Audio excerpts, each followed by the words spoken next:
Почнувани, добар ден, ги следите вестите на Канал 8.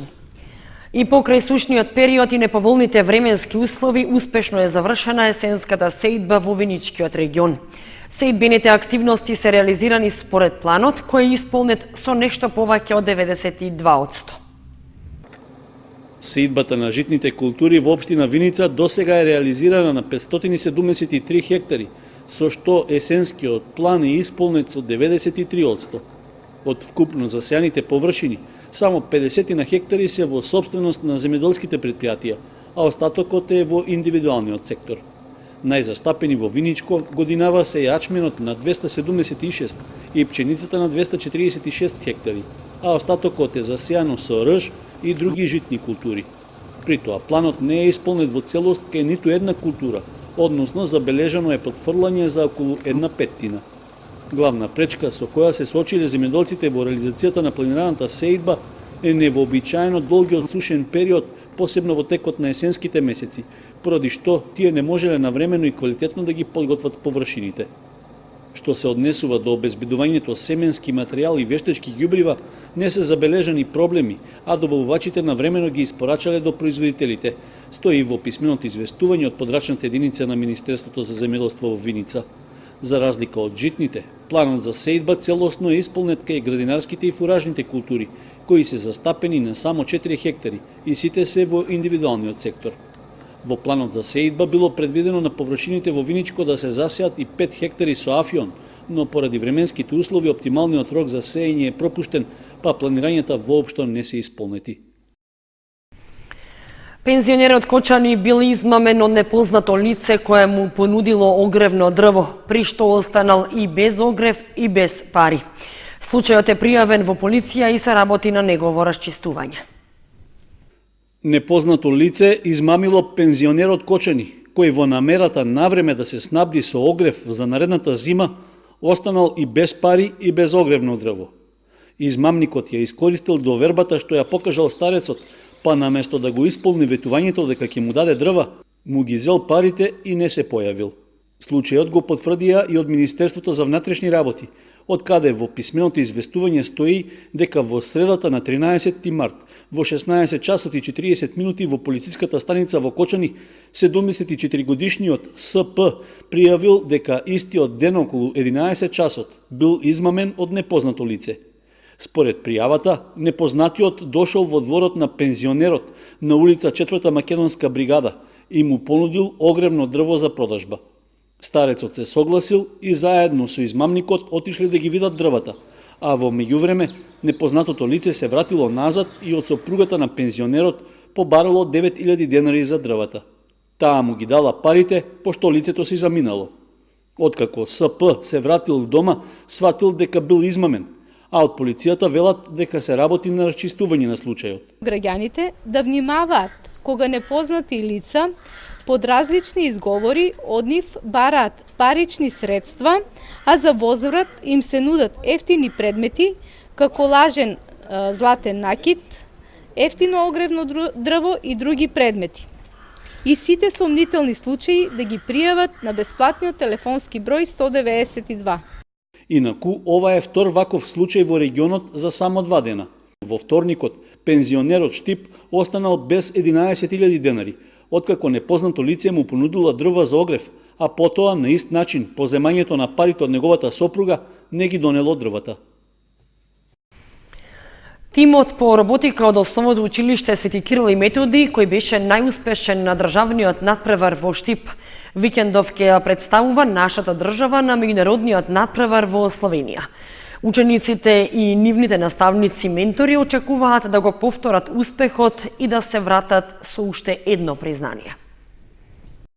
Учениците од Основното училиште Свети Кирил и Методи од Кочани, кои го сочинуваат тимот по роботика Robo Adventures, заедно со своите наставници патуваат за Словенија, каде ќе ја представуваат нашата држава на меѓународниот Адрија надпревар од првата Лего лига.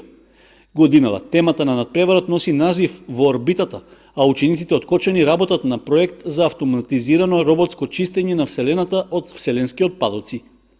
Има 3 дела во надпреварот. Еден дел е пуштање на роботот, еден дел е опис на дизајнот на роботот, еден дел е проектот и другиот е основните вредности.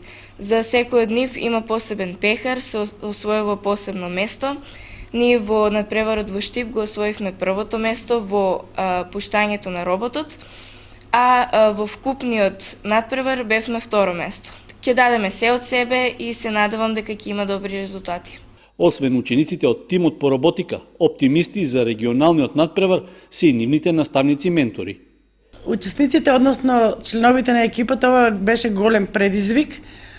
Тие работеа неуморно и се надевам дека нивниот труд ќе се исплати, ќе се вратиме од Словенија закитени со успеси и пехари. Покрај тимот од Основното училиште Свети Кирил и Методи од Кочани, учесници на регионалниот надпревар во Целја ќе бидат и учениците од STEM Академија од Скопје. И на кулминатата година тимот по роботика од Кочанското средно училиште Гошо Викентиев беше меѓу најдобрите во Адриа лигата и заслужено ја представуваше државата на светскиот надпревар по роботика, што се одржа во Соединетите Американски држави.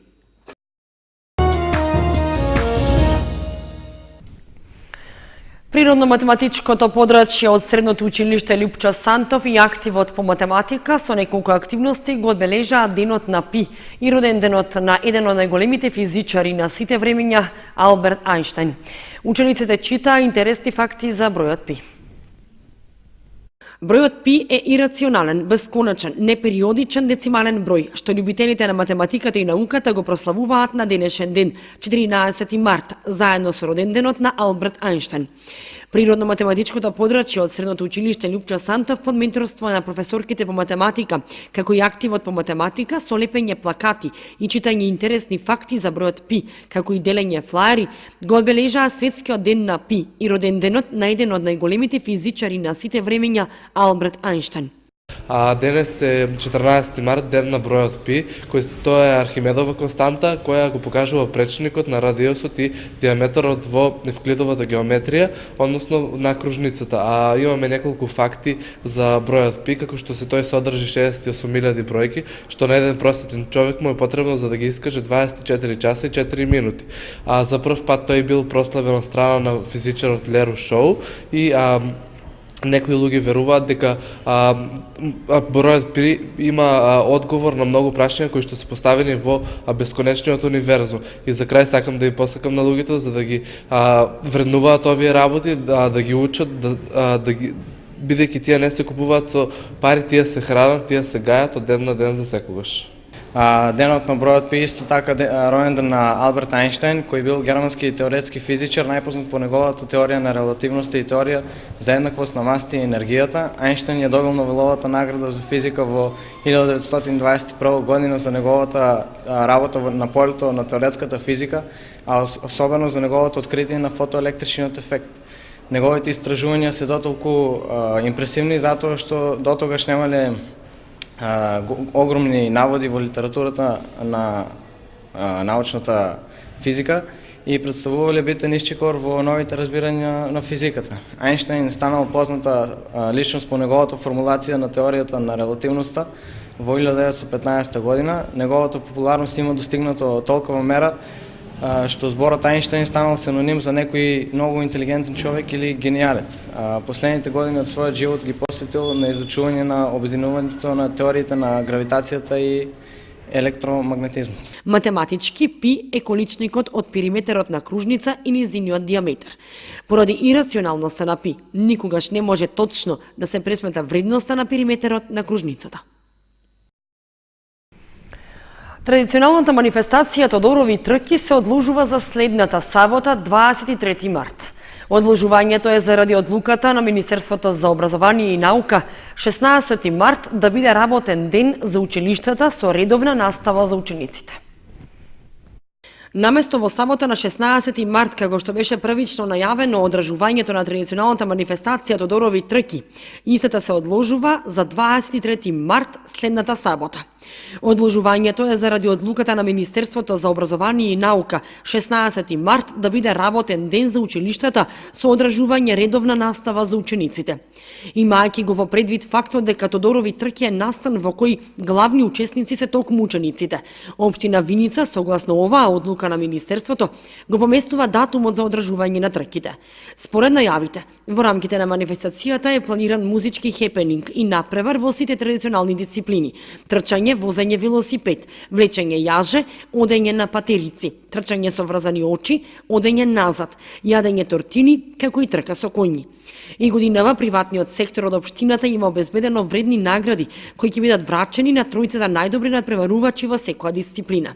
Според најавите, трките треба да се одржат следната сабота, 23 март, на градскиот стадион во Виница со почеток во 11 часот.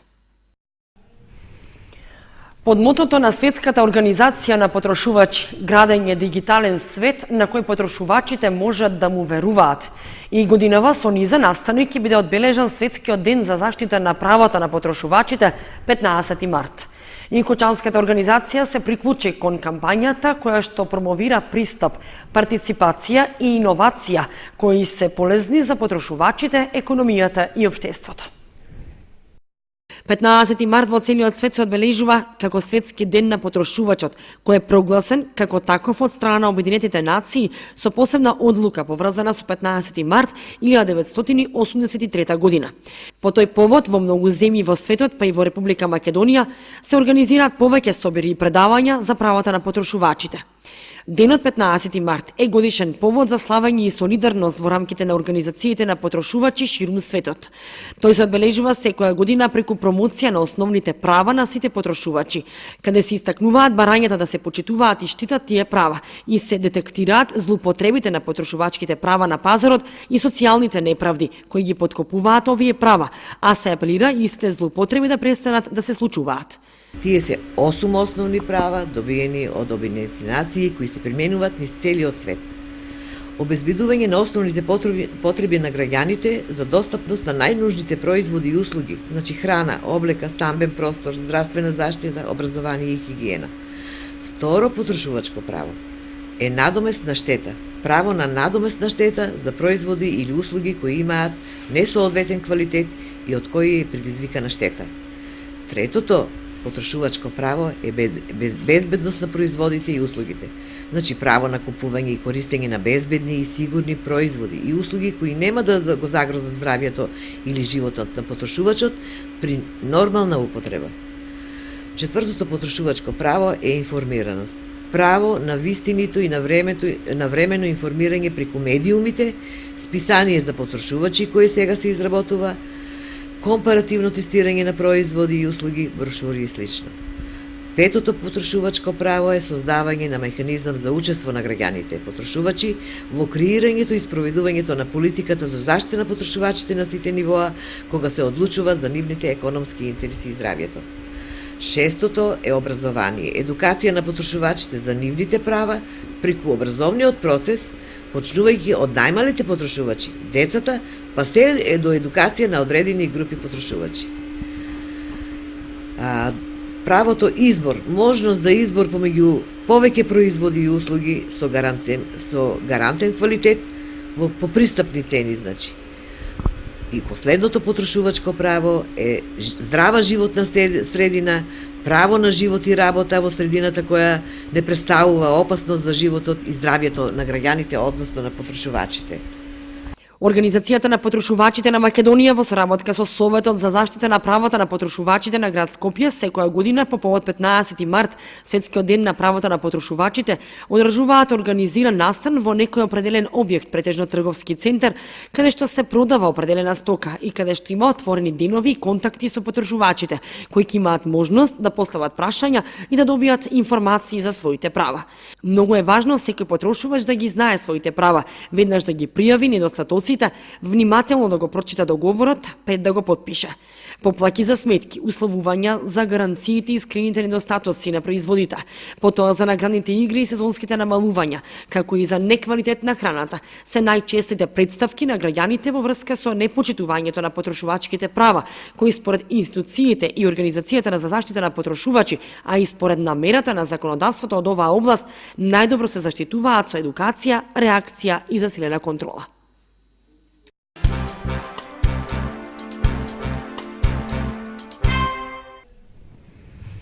Андреј Стојанов од Кучани, кој боледува од церебрална парализа и за кој Канал 8 неколку пати информираше, се врати и од вториот третман со матични клетки во Русија.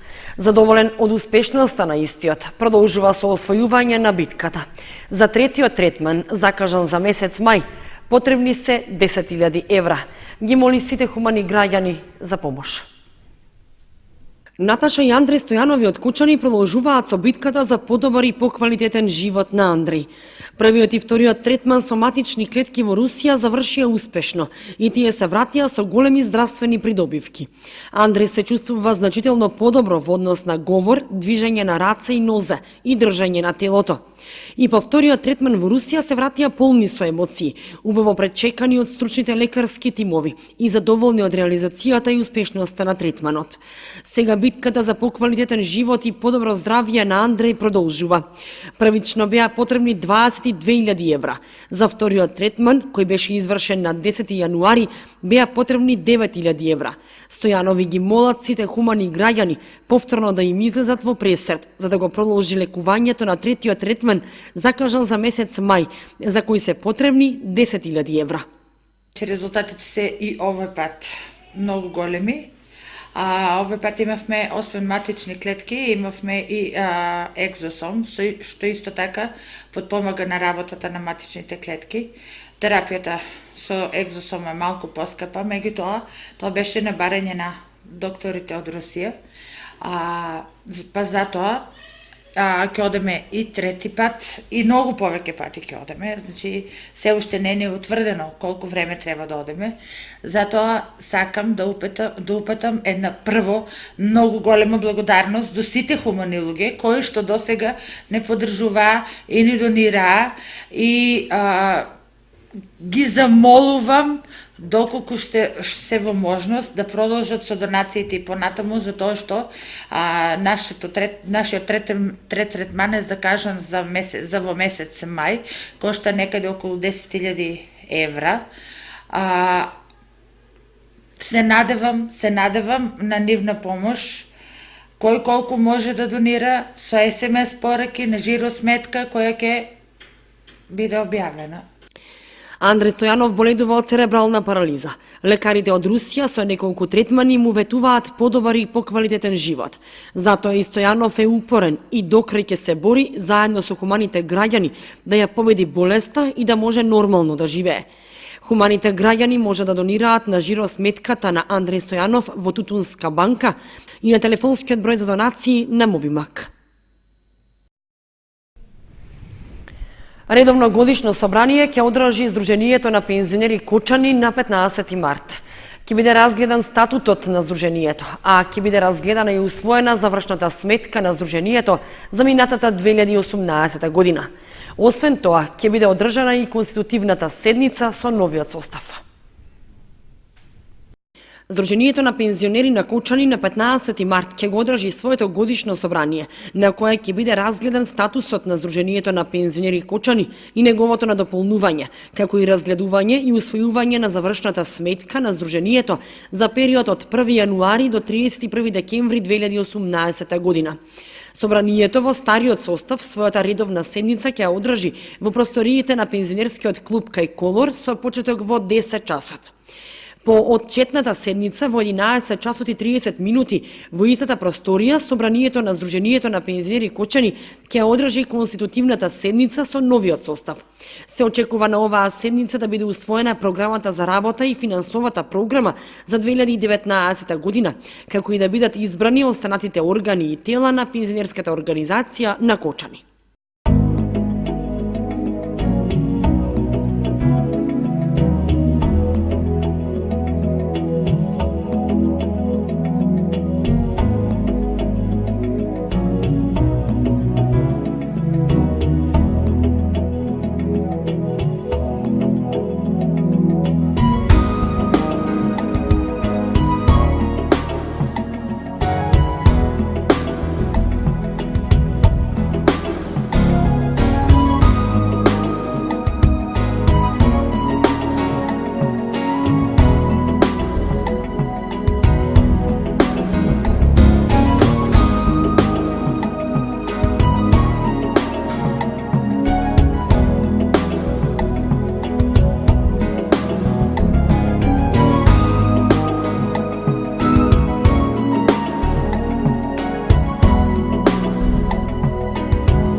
Почнувани, тоа беше се што ви подготвивме за ова издание на вестите на Канал 8. Останете и понатаму со нашата програма.